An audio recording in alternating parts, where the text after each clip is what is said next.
Salut tout le monde, c'est Marc Levin pour une nouvelle vidéo spéciale comment utiliser Streamlabs, comment configurer Streamlabs. Donc pour ceux qui ne savent pas ce que c'est, on va dire le logiciel de streaming ultime, le logiciel qui reprend la partie Streamlabs, c'est-à-dire un petit outil qui vous permettait notamment de gérer toutes les alertes de followers, de donateurs, etc. et de OBS Studio qui était le logiciel le plus connu, le plus utilisé et 100% gratuit pour faire des streamings, mais il était un petit peu austère, l'interface n'était pas super évidente et facile à utiliser. Donc là on réunit les deux et donc on a un logiciel, vous allez voir, très agréable à utiliser et qui reprend tout ce que vous avez besoin pour faire un stream efficace. Donc première chose, vous allez sur streamlabs.com, vous téléchargez la bêta. Une fois que c'est téléchargé, installé, vous arrivez ici. Je vais me connecter, voilà. On vous propose donc de vous connecter à un de ces trois comptes. Ce sont les trois plateformes les plus utilisées pour faire des streamings, Twitch, YouTube et Mixer. Vous prenez par exemple Twitch. On va vous demander bien évidemment de vous loguer à votre compte.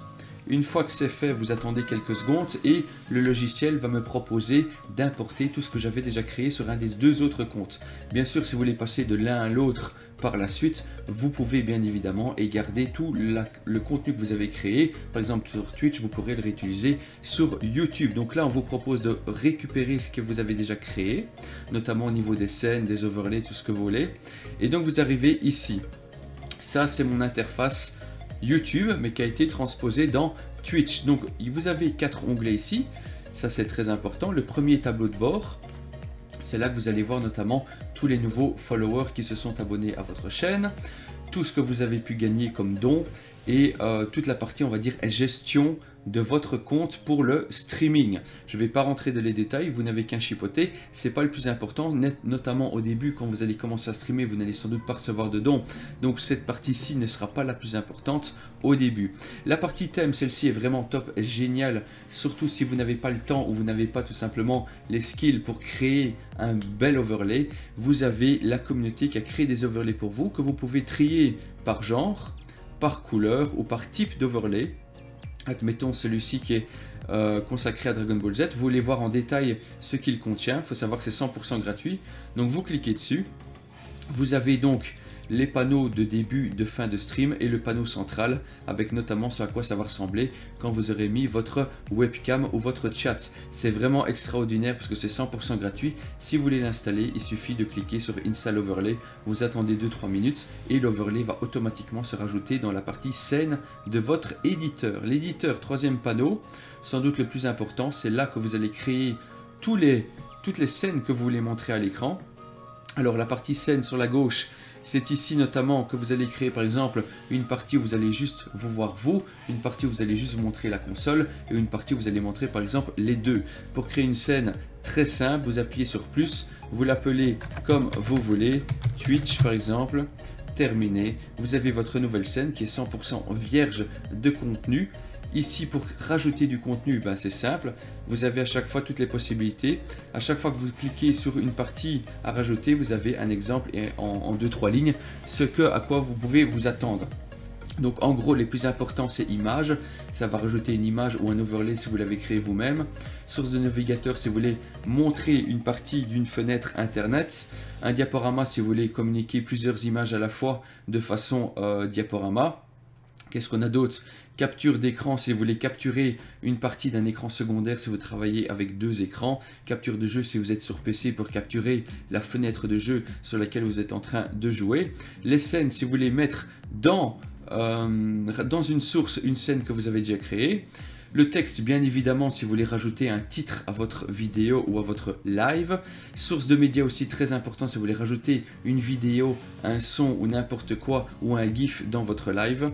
Et alors bien sûr le plus important, le périphérique de capture vidéo, c'est là que vous allez rajouter notamment votre console ou votre webcam si vous voulez rajouter votre webcam à votre stream. Donc admettons, je veux rajouter un texte, on va d'abord rajouter un texte ici et vous voulez l'appeler live streaming par exemple. Là vous pouvez donner un nom à votre type de texte. Il faut savoir ici par exemple j'en avais créé plusieurs.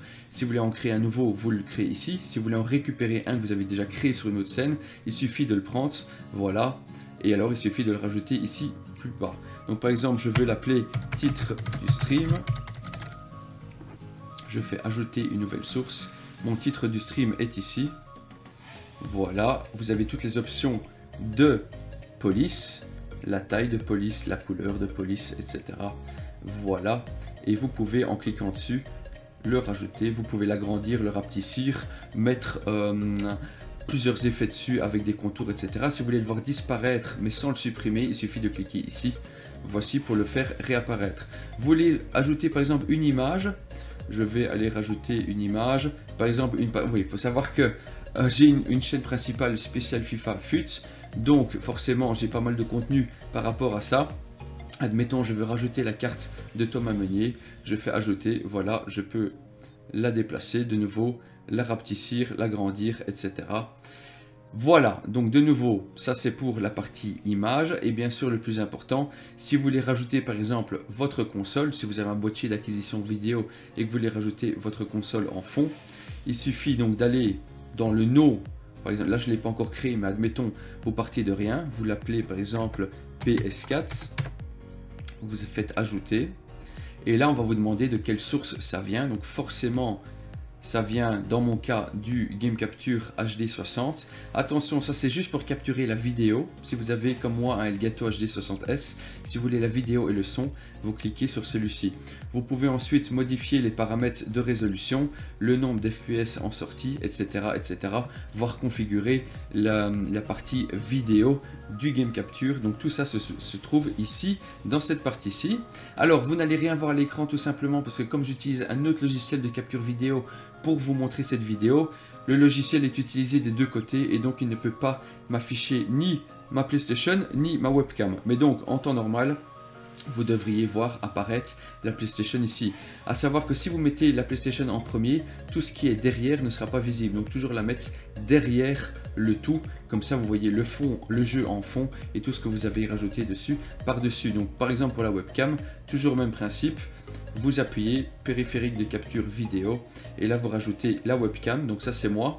Bon, je n'ai pas mis mon fond vert comme il faut, donc forcément ce n'est pas optimal, mais vous la rajoutez et vous pouvez me modifier, m'agrandir, me rapetissir et me mettre où vous voulez, comme vous voulez. Donc voilà, donc je vais continuer. La partie table de mixage ici sur le côté droit, mais c'est simple. Toute la partie, tous les appareils que vous avez rajoutés, vous pouvez modifier le son, notamment le micro que j'avais coupé ici, mais vous pouvez bien sûr le couper et réduire le son comme ici, voilà.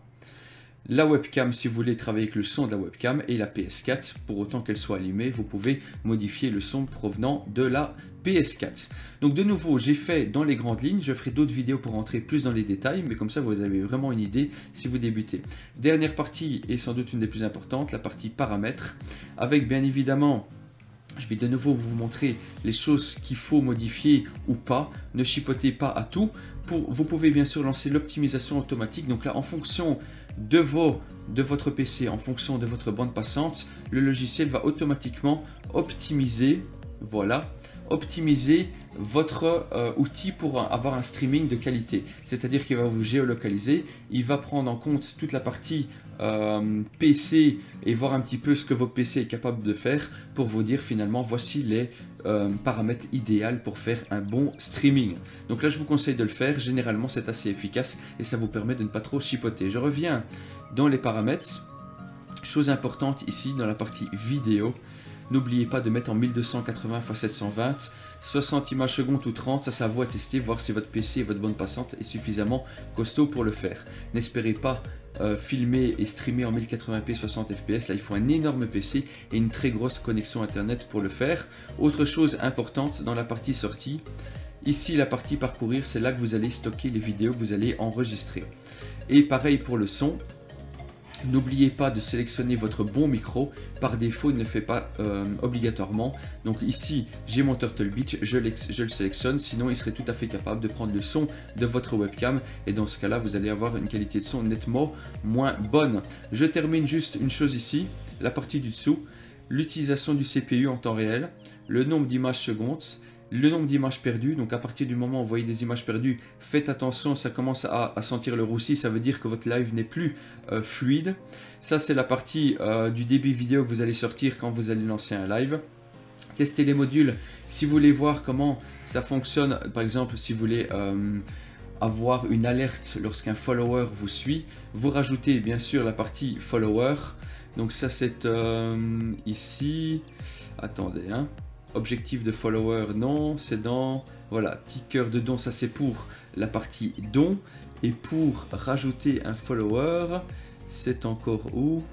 Voilà, nouveau follower ici par exemple. Voilà, là vous pouvez choisir le type de ce que vous allez, le type d'information que vous allez montrer à l'écran. Le meilleur donateur dans le temps par exemple, le meilleur donateur sur les 30 jours, le meilleur donateur du jour par exemple. Voilà, et là vous pouvez de nouveau le modifier.